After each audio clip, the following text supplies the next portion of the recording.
Hi everyone, and welcome to another video. I just got back from my usual commute, but I had to run in the house and get the GoPro because I want to discuss of this earthquake that was the launch of the new Specialized SL8. Yes, that was quite a astonishing launch for the big American brand. Everyone on YouTube is talking about the bike, and I'm puzzled. And I'm not the only one. So I want to discuss, yes, the design of the bike, the aero claims, compare it with what we used to know about the design of an aero bike. More importantly, however, I want to tell you what was the original, in my mind, inspiration from the engineers at Specialized to come up with this new bike. And I want to tell you how you can get your own SL8 at a fraction of the cost. The marketing launch for the SL8 was nothing short of a D-Day landings organization. On the same day, everyone posted their own video, the reviews, first impressions, everything came out all of a sudden in a orchestrated manner. Very good, I haven't got anything against that, and I'm sure they have designed an incredible bike. What I'm really struggling with is to understand what is now to be considered moving forward a traditional lightweight bike and an aerodynamic bike, because Specialized, it seems they have broken the categories that maybe they contributed to build in the first place, and they came out with this bike that to me looks like a traditional lightweight bike, but they still claim is faster than the Venge, faster than anything. They put their bikes almost off the chart in terms of performance, beyond every possible compromise that they used to do even with the SL7. I do have here two really good examples of a bike that is considered a traditional lightweight one, Canyon Ultimate. You can put here a Cannondale Super 6, a Giant TCR, bikes that are designed to be lightweight, responsive, agile. Yes, at the penalty maybe on the aerodynamics on the very fast stretch on the flat. And something different that could get you faster in a specific condition, bridging the gap between a normal bike and a TT bike. So getting this category of aerodynamic bikes with big tubes, less agility on the climbs, a slightly heavier bike, but at the right speed could give you an extra benefit from the aerodynamics. And you can clearly see the classic cues of a aero bike, quite tight gaps from the wheels and the main tube, aerodynamic profiling for the head tube, and at the back as well, quite tight gap, wide sections. As you can see from these two bikes, the shape itself seems very aero, at least at an untrained eye, so you do get used to what could be considered more aerodynamic than some other shapes, and is inevitably closer to a triathlon bike, maybe less extreme. And this trade-off between the fast use of these bikes on the flats and a little bit compromised performance in the climbs was really understood. And based on your preference, you would use a lighter bike to have more agility and responsiveness, and aerodynamic bike to get for rolling terrain a bit faster. To bridge the gap between the two types of bikes, between the two extremes, some manufacturers try to tone down the aerodynamic elements from the very beginning of the Venge of the Cervelo S5. So the new iRod was slightly milder in terms of profiling of the tubes. The Factor Ostro, quite light at the back. The new Giant Propel, again quite slim at the back while it's still aero at the front. The Dogma as well is kind of hybrid between a full aero bike and a climbing bike. And Specialized came out with the SL7, acknowledging the compromise, because they declared that the bike was slightly slower than the Venge, but because of the lightweight offered a more broader range, one bike only that could be still aerodynamic. You do get the best of both worlds. Could still think of the fastest bike like the Cannondale Super 6, Rebel Ultra, the old Venge. So you could say, if I want to go as fast as possible on the flat, those are still the fastest bikes. Then you do have the hybrids like the SL7, the Dogma, that can do a bit of both, and then the classic lightweight bikes. Now, with the launch of the SL8, this seemed to have been broken, this whole system, because it looks like that Specialized didn't want to do a compromise anymore. They designed a bike that is lightweight, more aerodynamic of the Venge in their mind, and they can do everything better than anyone else.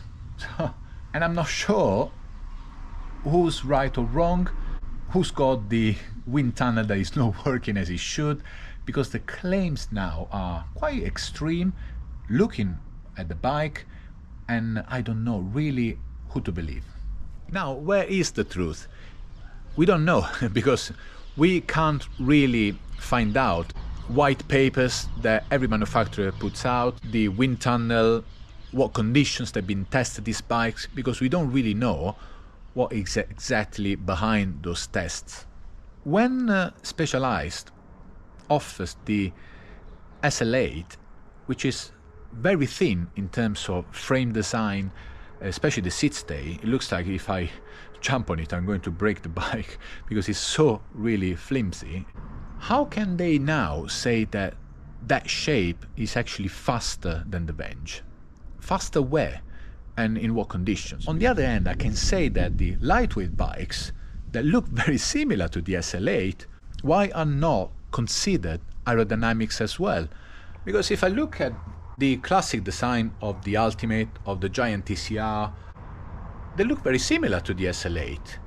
Why those bikes are still considered lightweight bikes and the SL8 need to come up with a new concept of aerodynamic bike? Either the slim design bikes are all aerodynamic, or why the SL8 is so magical that it's going to be faster than anyone else. So I don't really understand. In reality, we will never know, because the aerodynamics on the bikes are quite critical and very different to what the motorbike or cars design are, because of the inherent different speed at what we travel with the bike. In a car or in a motorbike, you can design them based on the expected speed, and of course at high speed you will bend the wind will come from the front. The shape is clearly designed to offer the best conditions at the desired speed.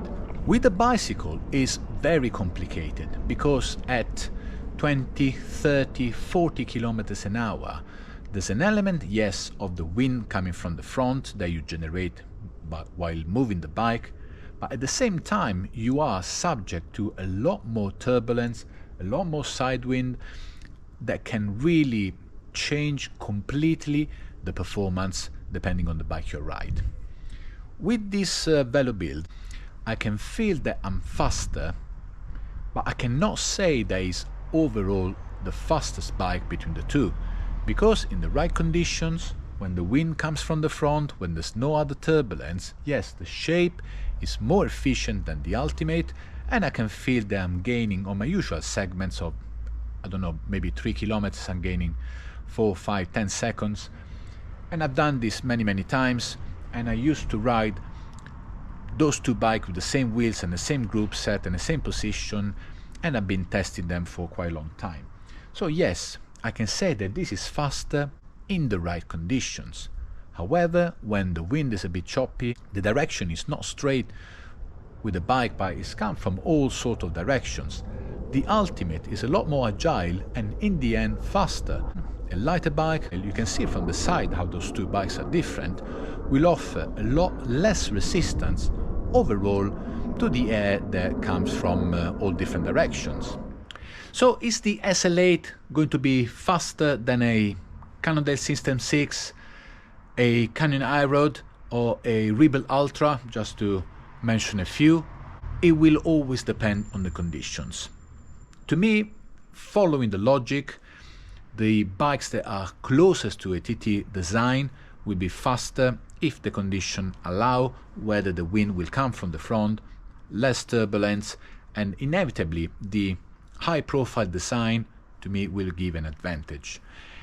If, however, the conditions are not optimal, I as well prefer a lightweight bike design which will not only give you, yes, a benefit of the low weight, but at the same time will offer less resistance to all choppy winds and side winds that you will inevitably encounter in a route. But the most controversial feature of the SL8 is this kind of bulging nose that got everyone a bit upset in terms of the design, moving from the nice clean lines of the SL7. And they claim that this nose cone can magically give you again another aerodynamic advantage.